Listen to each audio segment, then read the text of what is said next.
Promissory note to pay our debts.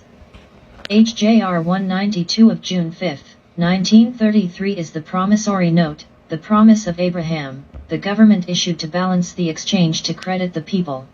The promissory note is on the debit side of the United States government's ledger, which was debited from their credit, created by the executive order of April 5, 1933 when they took the gold out of circulation.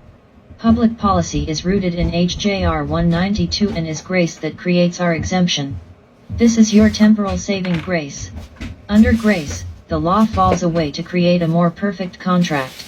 Public policy removed the people's liability to make all payments by making a contract null if it required the payment to be in substance, because the people didn't have any money to pay with.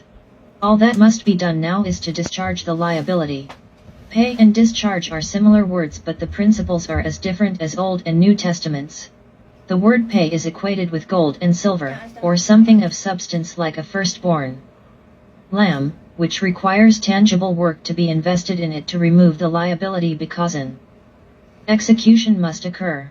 The word discharge is equated with paper, or even more basic, simple credits and debits, that exist on paper only, like the slate held by the agents/angels of heaven that get swiped clean. You cannot pay a bill with a bill, and you cannot pay a debt with a debt. What HJR 192 did was remove the liability of an obliger, someone obligated to pay a debt, by making it against public policy to pay debts. All that needs to be done now is discharge the debit with an appropriate credit dollar for dollar. Debt must be discharged dollar for dollar in the same sense as sin was discharged on the cross. The moment a debt exists, it must be written off.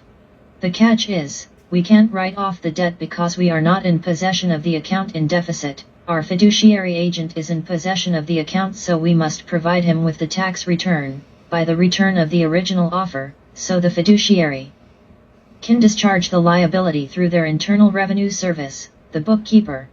Most feel that when the money was taken out of society, the people became the slaves. This is not true. The people were freed from every obligation that society could create, thus freeing the people from any obligation which they may incur simply because we cannot pay a debt.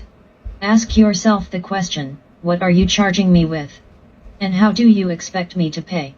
Simply said, there is no money, plain and simple, for me to make the payment with, and on top of that, if I were to pay, who is paying me to pay that guy, and who's paying that guy, and so on. Public policy is the supersedeas bond because it limits our liability to pay.